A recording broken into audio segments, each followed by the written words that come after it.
हाँ जी दोस्तों, स्वागत है आपका मेरी एक और नई वीडियो में। दोस्तों आज आपके सामने है जी स्वराज 855। लेकिन स्वराज 855 की बात नहीं करेंगे। ट्रैक्टर दोस्तों मेरा खुद का, इसलिए मैं जो भी वीडियो या कोई भी बात करनी होती इसको दिखा के कर लेता हूँ। मेरे को कई दिन हो गए हैं जी, कमेंट आ रहे हैं कई भाइयों के, लेकिन दोस्तों अलग अलग बताया नहीं जाता। लेकिन फिर भी कोशिश करता हूँ बताने की, जितनी बता सकूँ। तो बात ये आ रही थी, कई दिन हो गए कमेंट आ रहे थे कि भाई इनलाइन पंप और रोटरी पंप में फ़र्क क्या है। और जो ये सब कह देते हैं कि मेंटेनेंस बहुत है, रोटरी पंप का मेंटेनेंस ज़्यादा है तो नहीं लेना चाहिए। तो उसमें जो है वो फ़र्क जो है, वो जो फ़र्क है वो असल में आता कहाँ से है। अब दोस्तों बात ऐसी है कि इनलाइन पंप जो है, सबसे पहले तो हम ये समझ लें कि इनलाइन और रोटरी नाम जो है वो पड़ा कैसे। तो दोस्तों आप यहाँ से समझ लो, ये तीन है इसके जो यहाँ प्लंजर होते हैं जो नीचे, मतलब आप ये समझ लो कि तीन नाली समझ लो एक बार को, पाइप। अब ये तीनों पाइप जो हैं इसके, ये एक ही लाइन में है। डिलीवरी वॉल भी कह देते हैं कुछ ना कुछ, लेकिन हम अगर आम कहें तो एक पाइप समझ लो कि जो तीनों पाइप हैं जो एक लाइन में हैं, इसलिए इन लाइन, एक लाइन के अंदर इन लाइन में है। ठीक है, तो इसका नाम जो है वो इन लाइन पड़ गया। तो जो दूसरे होते हैं रोटरी पंप है, उसका क्या सिस्टम होता है जी, उसका होता है जी यहाँ, ये पीछे वाली साइड में 1 2 3 4, तो 4 सिलेंडर, तो 4 3 सिलेंडर 3 पाइप, मतलब वो पीछे होते हैं। और उसका क्या होता है जी, अगर आप ये समझ लो कि यहाँ से शाफ्ट जुड़ी है इसकी ऐसे, तो ये ऐसे पीछे नीचे शाफ्ट घूमती है और ये ऊपर नीचे चलते हैं, और वो ऐसे गोल घूमता है। तो गोल घूमने की वजह से उसकी जो है वो रोटरी नाम पड़ गया जी, रोटेट करता रोटरी पंप है नाम, तो ये है। अब बारी आती है कि काम जो है वो क्या है, फ़र्क क्या है। दोस्तों फ़र्क ऐसा है, सबसे पहले जो बड़ा जो मैं फ़र्क आपको बता दूं कि ये है कि इसका जो सामान है वो सस्ता है। रोटरी पंप का सामान जो है वो काफ़ी महंगा आता है। ठीक है, अब दूसरी बात ये आ गई कि दो तरह की शाफ्ट होती हैं। इसमें होती है केम शाफ्ट, उसमें होती है केम डिस्क, गोल होती है वो, यहाँ पर गोल गोल घूमती है और वो आगे पीछे उसको प्रेशर बनाती है। उसका जो प्लंजर होता है उसमें एक प्लंजर होता है, हालांकि इसमें 3 प्लंजर हैं, उसमें एक प्लंजर है। एक प्लंजर जो है वो तीनों पिस्टनों को तेल पहुंचाता है, हालांकि फिर भी वो महंगा है क्योंकि वो बड़ा है थोड़ा सा इससे।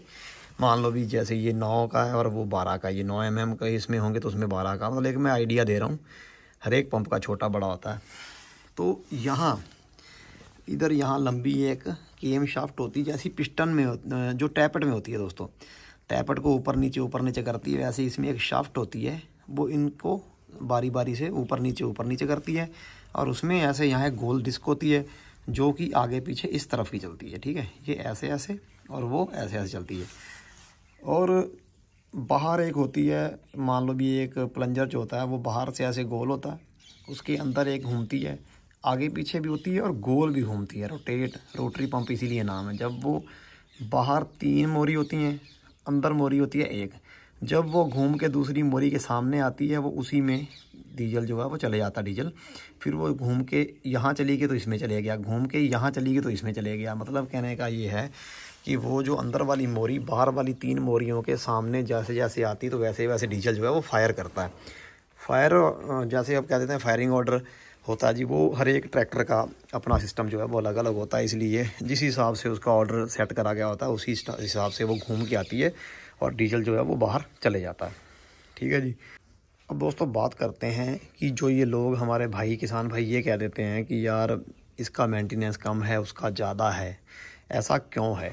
जैसे कि स्वराज 855 में पहला वाला जो, ये पहला वाला है, ठीक है जी, जैसे मैं आपको दिखा दूँ, ये पहले वाला जो है ये वो है। इसमें जो है वो तेल अलग से पड़ता है, मतलब यहाँ से ये गेज भी है चेक करने वाली, इसमें तेल पड़ता है।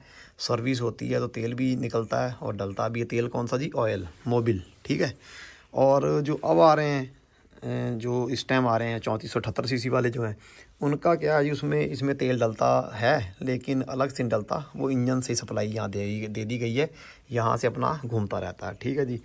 इसमें अगर डीजल ख़त्म भी हो जाए तो इसको लुब्रिकेशन के लिए, चिकनाहट के लिए अपना बीच में एक मोबिल होता है, इसलिए इसको कोई बहुत ज़्यादा फ़र्क जो है वो नहीं पड़ता। चलो मानते हैं पड़ता तो है, लेकिन बहुत ज़्यादा मैं कह रहा हूँ वो नहीं पड़ता। और अगर बात करें इन रोटरी पंप की, तो रोटरी पंप में दोस्तों क्या रहता है जी, जो ऑयल होता है वो मोबिल होता है, वो नहीं होता है। उसका जो लुब्रिकेशन सिस्टम है, जो चिकनाहट वगैरह जितनी डीजल में है उसी से काम चलता है उसका। ठीक है जी। तो जैसे ही मान लो जी आप ये है, एक चीज़ और है, उसकी रोटेट वाला सिस्टम जो है गोल गोल घूमने वाला है, वो रगड़ भी खाता है। इसमें कोई बहुत ज़्यादा ऐसा सिस्टम है नहीं। अगर रगड़ खाता भी है तो उसमें मोबिल है, उसमें रगड़ खाता है, मोबिल है नहीं। डीजल से वो जितना भी है वो चलता है। क्या होता है जी, जैसे ही डीजल ख़त्म होता है तो वो उसके बाद हम सेल्फ मारते हैं, जब बार बार उसको स्टार्ट करने की कोशिश करते हैं तो वो सूखा चलता है। सूखा चलने पर वो क्या होता है जी, रगड़ खा जाता है। एक तो वो वहाँ ख़राब हो जाता है, दूसरी बात ये है कि वो ख़राब कैसे होता है, जैसे अब अपना डीजल वो हो गया अपना, क्या कहते हैं जी, टंकी में कबाड़ वगैरह आ गया या कोई दिक्कत आ गई, उससे भी वो फिर रगड़ खा के जो है वो ख़राब हो जाता है। और इसमें रगड़ खाने का सिस्टम कोई इतना बड़ा है नहीं, ठीक है जी। और एक भाई का मुझे कमेंट आ रहा था कि जो प्रेशर बार है कि वो बताओ भाई कितना है। तो मैंने उसमें बताया था जॉन डियर का 1800 बार का है, तो इसका लगभग 600 बार का है। तो आप ये मान लो कि अगर इसका 600 है तो उसका 700 है। उसका जो प्रेशर का कोई बहुत ज़्यादा फ़र्क जो है वो नहीं होता, आप ये समझ लो। लेकिन चलो होता ही है, थोड़ा बहुत होता है, बहुत ज़्यादा नहीं मैं कहूँगा, थोड़ा बहुत फ़र्क है। मतलब रोटरी और इनलाइन का जो फ़र्क है वो बहुत ज़्यादा नहीं है। उसमें जो इलेक्ट्रिक सिस्टम होता है उसका जो बहुत ज़्यादा फ़र्क नहीं होता। उसको सिर्फ एक ऊपर से एक सिस्टम सा होता है, उसको जब हम स्विच कट कर देते हैं तो वो चलना रुक जाता है, डीजल की सप्लाई रुक जाती है, जिससे ट्रैक्टर क्या होता है वो बंद हो जाता है, स्टार्ट हो जाता है, वो उससे होता है। बाकी इलेक्ट्रिक का सिस्टम जो है कोई बहुत ज़्यादा नहीं होता। एक इलेक्ट्रॉनिक रोटरी पंप होते हैं, वो अलग चीज़ होता है। वो कारों में आते थे पहले, अब नहीं आते। मतलब अपने इंडिया में तो वो बहुत ही किसी इक्का दुक्का में आए थे, बाकी विदेशों में इलेक्ट्रिक चलते हैं। उसका तो जहाँ तक मेरा आइडिया है, जो इलेक्ट्रिक रोटरी पंप होते हैं शायद उनका तो ये सप्लाई जो गरारी वाला कुछ होता ही नहीं होगा, शायद मेरे ख्याल से वो चलता ही इलेक्ट्रिक से होगा। इलेक्ट्रॉनिक पंप वो अलग होते हैं, अपने इंडिया में मैंने सुना है कि वो नहीं है। ठीक है जी, वीडियो कैसी लगी, अगर कोई और जानकारी चाहते हैं तो असल में ना मैं बहुत ज़्यादा गहराई में जाना नहीं चाहता, क्योंकि गहराई में बताने वाला तो दोस्तों खैर बहुत कुछ है इसमें, लेकिन उसके लिए एक मेरे पास प्रॉपर सिस्टम होना चाहिए बताने का इसके अंदर का। मैं इसको खोल के तो दिखा नहीं सकता। बनाएंगे वीडियो कभी किसी पंप वाले भाई की दुकान पर जाके बना लेंगे। ठीक है जी, वीडियो का यहीं करते हैं एंड। वीडियो देखने के लिए धन्यवाद।